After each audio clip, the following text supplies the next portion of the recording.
Bonjour à tous et bienvenue sur notre chaîne YouTube qui traite encore, comme je dis tout le temps, des questions qui sont liées à l'immigration au Canada.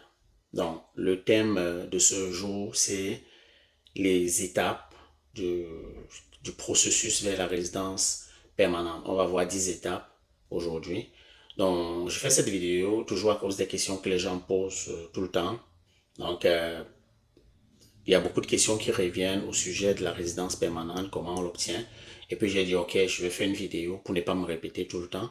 Et cette vidéo-là va aider ceux qui me suivent et ils ne vont plus se poser alors cette question à l'avenir. Donc, dans cette vidéo, je vais parler de deux choses principalement. Donc, premièrement, on va revenir un peu sur les critères de sélection. Il faut comprendre que l'immigration, la résidence permanente au Canada est basée sur un système de sélection. Et on va voir les 10 étapes à franchir pour obtenir donc évidemment la résidence permanente. On se retrouve après le générique, donc je dirais à tout de suite. Merci.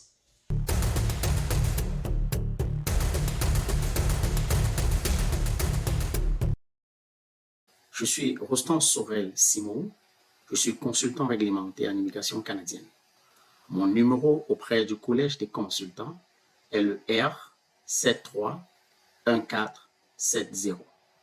J'ai effectué plusieurs années d'études supérieures et j'ai décroché des diplômes universitaires de niveau international. Parmi ces diplômes, je cite le DESS en réglementation canadienne et québécoise de l'immigration. Il s'agit bien du diplôme d'études supérieures spécialisées. J'ai obtenu ce diplôme à la faculté de droit de l'Université de Montréal. Mon objectif est d'aider le plus grand nombre de personnes à mieux comprendre les procédures en matière d'immigration afin que ces personnes évitent de tomber dans le piège de nombreux arnaqueurs qui profitent de la vulnérabilité des autres. Si tu as des questions concernant la résidence permanente, le visa étudiant, le visa visiteur ou le permis de travail temporaire, alors envoie-moi directement un message WhatsApp au numéro qui est affiché. Il me fera plaisir de te répondre dans les limites de mes disponibilités. Note aussi que le lien WhatsApp est disponible dans la description de la vidéo.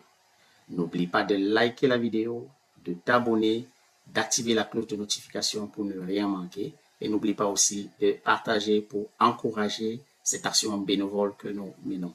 Merci.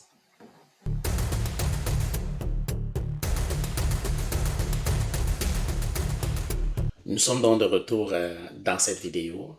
Avant de commencer, je vous invite à aller regarder la vidéo sur les les différents statuts qu'on peut avoir au Canada.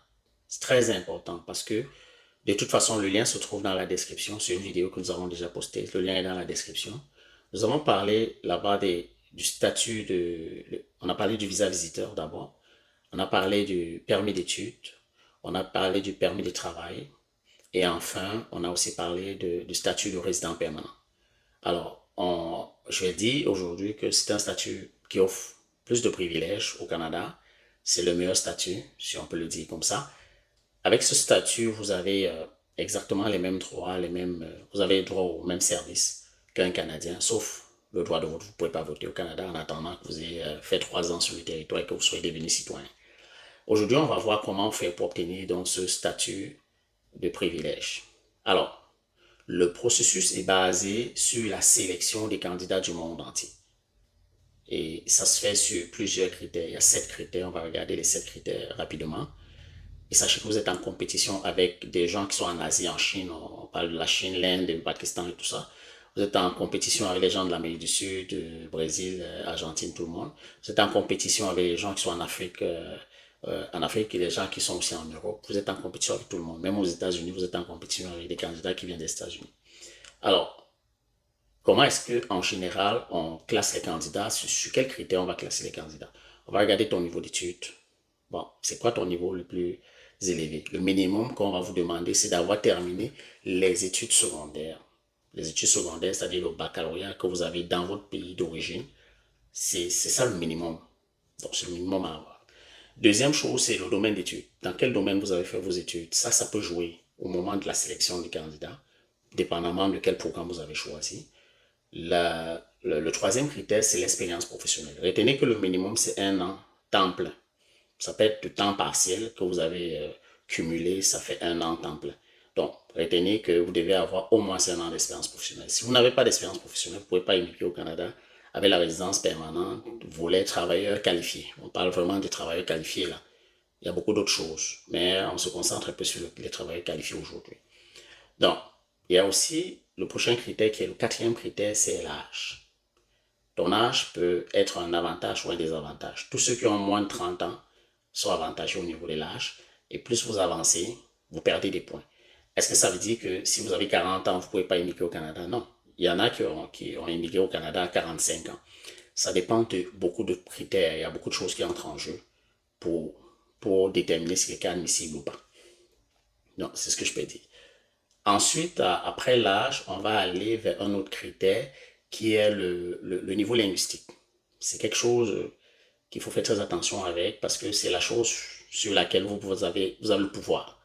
Vous pouvez changer quelque chose. Vous pouvez avoir un meilleur résultat à votre test de langue si vous vous préparez bien. C'est quelque chose que vous avez le pouvoir vous pouvez changer. Vous ne pouvez pas changer votre âge, votre niveau d'études et beaucoup d'autres choses. Vous ne pouvez pas changer. Mais votre niveau linguistique, pour vous préparer pour avoir un meilleur niveau linguistique qui vient impacter, qui vient influencer votre dossier. Il y a aussi un autre critère, qui est le sixième critère ici, c'est les membres de la famille que vous avez au Canada. Sachez que si vous avez de la famille au Canada, c'est un avantage, ça donne des points au moment de faire la sélection. C'est important d'avoir de la famille au Canada. Maintenant, ceux qui n'en ont pas, moi j'ai immigré au Canada, je n'avais personne, je n'avais pas de famille ici. Donc, même si vous n'avez pas de famille ici, il y a d'autres critères qui peuvent être en votre faveur. Le dernier critère que je vais parler ici, c'est la situation matrimoniale. Donc, si vous êtes célibataire ou marié, donc il y aura quelque chose, il y aura un impact, dépendamment de votre situation matrimoniale, il y aura un impact sur votre dossier. Voilà donc les 7 critères que nous avons regardés. Avant de continuer, je vous invite à liker la vidéo. Je vous invite à vous abonner sur notre chaîne pour nous encourager dans ce que nous faisons de façon bénévole. Je vous invite à activer la cloche de notification pour ne rien manquer et de partager la vidéo.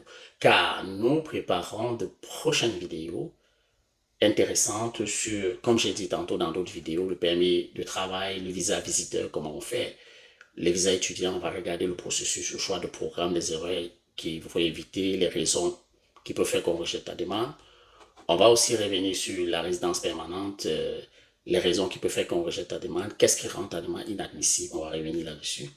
Et on va parler du code CNP aussi, qui est, comme je disais dans d'autres vidéos, un point très très important qui entraîne généralement le rejet de certaines demandes. Beaucoup de gens ont mal choisi leur code CNP et ça a entraîné le rejet de leur demande. Donc, il faut faire attention dessus, j'attire votre attention là-dessus. Donc, maintenant, rendu à cette étape-ci, vous avez quand même une idée de vos chances de sélection par rapport aux différents critères que j'ai cités. Vous pouvez avoir quand même une idée sur si c'est faisable ou pas. Donc, on va aller en profondeur maintenant. Les étapes du processus, de façon simplifiée, je vous donne en gros pour que vous ayez une idée de c'est quoi comment on fait pour devenir résident permanent. Première étape, c'est prendre le temps de lire les informations sur les principaux programmes d'immigration. Il y en a une quarantaine de programmes, peut-être même une soixantaine.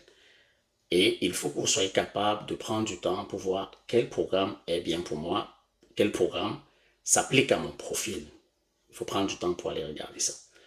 Vous êtes des francophones, ça veut dire que de façon automatique, on va vers le Québec pour voir si on est admissible au Québec. Ou alors au programme fédéral Entrée Express. Mais n'oubliez pas qu'il y a d'autres programmes dans les provinces qui peuvent être intéressants pour vous, même si ce sont des provinces anglophones. Ils ont des programmes où ils recrutent des francophones. En Ontario, en Nouvelle-Écosse, au Nouveau-Brunswick, en Alberta, partout là, ils recrutent des francophones. Donc, allez-y, allez regarder s'il y a des choses qui sont intéressantes, s'il y a des choses qui cadrent avec votre profil, s'il y a des programmes intéressants, allez-y postuler à ces programmes. Deuxième étape, il faut bien lire l'information sur les codes CNP et bien choisir son code CNP. Très important.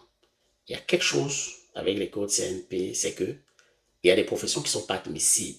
Donc, au moment d'aller choisir vos codes CNP, regardez aussi si votre profession est même admissible. Vous pouvez avoir tout ce qu'il faut pour la résidence permanente, mais la profession que vous avez ne vous permet pas d'immigrer au Canada avec le volet de travailleurs qualifiés. Donc, il faut faire attention avec ça. Donc, prochaine étape, qui est la troisième étape, c'est les critères d'admissibilité. Il faut noter les critères d'admissibilité de chaque programme. Quand vous allez dans un programme, vous allez fouiller d'informations, il faut écrire. Notez les critères d'admissibilité. C'est quoi qu'il faut pour être admissible. On va faire une vidéo là-dessus et puis vous allez avoir, c'est un peu plus clair pour vous, les critères d'admissibilité. On fera une vidéo là-dessus. En quatrième étape, il faut faire des simulations. Au départ, vous n'avez rien. Vous n'avez pas de test là, vous ne connaissez pas exactement à quoi correspond votre diplôme. Au Canada, vous allez faire quand même l'évaluation plus tard. Mais vous commencez à imaginer, bon, peut-être mon diplôme correspond à telle chose, peut-être que mon niveau au test de français peut être telle chose, mon niveau au test d'anglais peut être telle chose. À partir de ça, vous êtes capable d'avoir une idée, de faire des simulations avec des hypothèses pour savoir est-ce que je suis capable d'immigrer au Canada. Cinquième étape, quand vous avez fait ces simulations-là, il faut simuler aussi, il faut faire les simulations sur les scores. Parce que d'une part, on a l'admission, c'est ça que les gens oublient. Tu peux être admissible, mais tu n'as pas un score suffisant pour avoir un tirage. Il faut regarder si on est admissible, ça c'est un. Deux, regarder les scores des tirages, voir si on peut avoir la chance d'obtenir un tirage. Donc, il faut faire cet exercice-là en 2 temps. Je pense qu'on est rendu déjà à la 6e étape. Là, il faut faire l'évaluation des diplômes. Quand vous voyez que vous avez des chances, vous dites, OK, là, je me lance dans l'évaluation du diplôme. J'ai vu des gens aller faire l'évaluation du diplôme, aller faire des tests de langue, alors qu'ils n'étaient pas admissibles à aucun programme. Et ça, c'est une grave erreur. Ça veut dire que vous avez brûlé les étapes. Les premières étapes, vous ne les avez pas faites. Vous n'avez pas pris le temps de regarder, est-ce que ça vaut la peine que j'aille faire un test de langue? Est-ce que ça vaut la peine que j'aille faire l'équivalent des diplômes? Vous n'avez pas fait cet exercice. Vous vous retrouvez avec un test de langue à main, un rapport d'évaluation des diplômes, mais vous n'êtes admissible nulle part. Donc faites attention avec ça. Donc l'étape 6, c'est aller faire le test d'aller faire l'équivalence des diplômes. L'étape 7, c'est passer les tests de langue. Voilà. Donc, test de français et ou test d'anglais, c'est vous qui décidez par rapport à l'admissibilité, par rapport à ce que vous avez vu par rapport sur votre profil. Est-ce que c'est nécessaire de faire les deux? Est-ce qu'il faut faire un seul? Est-ce que je suis capable de faire les deux? Parce que vous pouvez avoir envie de faire les deux, mais vous n'êtes pas capable de faire les deux parce que vous n'êtes pas bilingue. Donc, vous limitez à votre profil et regardez les forces de votre profil et voir comment vous pouvez exploiter les forces de votre profil pour, je sais pas, pour choisir le meilleur programme qui va avec vous. Après ça, on va aller à l'étape 8. À l'étape 8, vous avez désormais en main votre rapport d'évaluation des diplômes.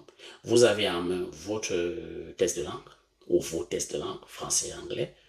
Et maintenant, là, vous allez faire encore l'exercice d'admissibilité. Avant, vous avez fait l'exercice d'admissibilité avec des choses que vous avez imaginées. Vous avez imaginé votre niveau d'études, vous avez imaginé votre niveau linguistique. Maintenant, vous faites l'exercice d'admissibilité avec des choses vraies, avec ce qui est vrai, tout ce qui est réel. Vous refaites dans l'exercice d'admissibilité pour voir si vous êtes toujours admissible. Étape 9 maintenant, vous faites vos déclarations d'intérêt dans tous les programmes où vous êtes admissible. N'oubliez pas d'aller vers les programmes des provinces aussi, regarder votre admissibilité. Étape 10, c'est l'invitation. Si vous avez la chance d'être invité dans une province, go, c'est bien, c'est parti. Vous vous lancez dans la procédure, vous suivez la procédure provinciale et après la procédure provinciale, vous suivez la procédure fédérale et c'est terminé. Vous êtes résident permanent. C'est pas si compliqué que ça. Mon conseil, je vais vous donner un conseil très important que je donne toujours aux gens qui viennent me voir pour me poser des questions et tout. Je leur dis toujours, même si vous constatez que vous n'êtes pas admissible dans Entrée Express ou où votre score est très faible, peut-être dans Arima ou Entrée Express, moi je dis toujours, essayez d'aller regarder ailleurs. Regardez d'autres provinces, regardez si ça marche, si ça fonctionne ailleurs. Il peut y avoir des opportunités pour vous. Allez les saisir. Nous sommes arrivés au thème de cette vidéo. Nous sommes contents que vous ayez suivi. J'espère que désormais vous avez une meilleure compréhension sur le processus de la résidence permanente et les différentes étapes à franchir. Nous vous invitons à liker la vidéo, bien évidemment, de vous abonner, d'activer la cloche de notification pour ne rien manquer. Partagez la vidéo, car, comme on l'a dit tantôt, dès le début de cette vidéo, il y aura une série de vidéos que je vais publier ici bientôt dans le but de répondre aux questions des candidats. N'hésite pas à m'écrire via WhatsApp, le numéro qui s'affiche là en bas de l'écran là. Je prendrai le temps pendant les week-ends pour répondre à tes questions. Les vidéos à venir porteront sur les visas étudiants, la résidence permanente, les visas visiteurs et aussi les permis de travail comme j'ai dit tantôt. Donc, c'était ton consultant Promax. On se donne rendez-vous dans une prochaine vidéo. Donc, à la prochaine. Prends soin de toi. Ciao.